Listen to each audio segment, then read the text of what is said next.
Nous sommes en 1914, quelques mois avant le début de la Première Guerre mondiale. Le 9e arrondissement de Paris, qui s'étend de part et d'autre des grands boulevards, a longtemps concentré la vie parisienne. Et depuis les années 1830, ce sont les métiers de la presse qui ont envahi le quartier.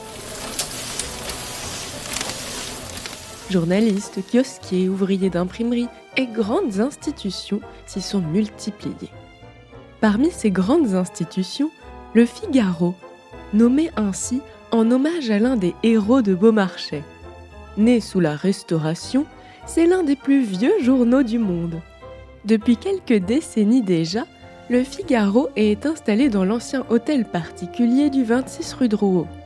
Ses salons, vestibules, halls et salles de bal connaissent un défilé incessant de rédacteurs, dessinateurs et artistes en tout genre, hommes de lettres et politiciens.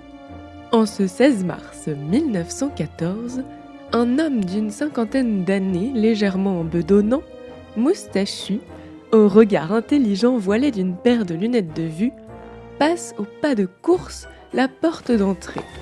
Au-dessus de lui, la statue en bronze représentant Figaro taillant sa plume semble lui adresser un avertissement.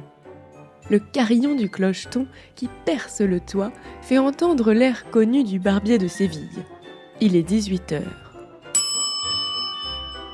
Cet homme, c'est Gaston Calmette, directeur du Figaro. Il gravit l'escalier d'honneur menant à l'étage où se situe son bureau. Son ami, l'écrivain et académicien Paul Bourget, l'attend pour discuter d'une affaire purement littéraire. « Je suis pressé », l'informe Calmette. « Je viens juste récupérer mon courrier, j'ai rendez-vous sur les Champs-Élysées. » Cela tombe bien, Paul Bourget est venu en voiture. Qu'il le dépose donc, ils discuteront sur le trajet. Tandis que les deux hommes échangent sur le palier du premier étage, un garçon de service vient remettre au directeur une enveloppe. C'est de la part d'une visiteuse qui l'attend depuis plus d'une heure dans le salon en face de son cabinet directorial. Gaston Calmette s'en saisit puis l'ouvre d'un geste distrait. Il rejoint en même temps son ami sur les marches de l'escalier. Subitement, il se fige. « Mais enfin, que se passe-t-il » s'inquiète Paul Bourget. Gaston sort de l'enveloppe une petite carte de visite et l'approche de son ami afin qu'il puisse lire le nom qui est inscrit. Interloqué, Bourget lui demande « Allez-vous la recevoir ? Que peut-elle avoir à vous dire ?» Après un instant d'hésitation, Calmette répond à son ami « Je reçois toujours les femmes. » Il prend alors la décision de faire marche arrière. Il ne sait pas encore que l'échange avec sa visiteuse sera bref et funeste.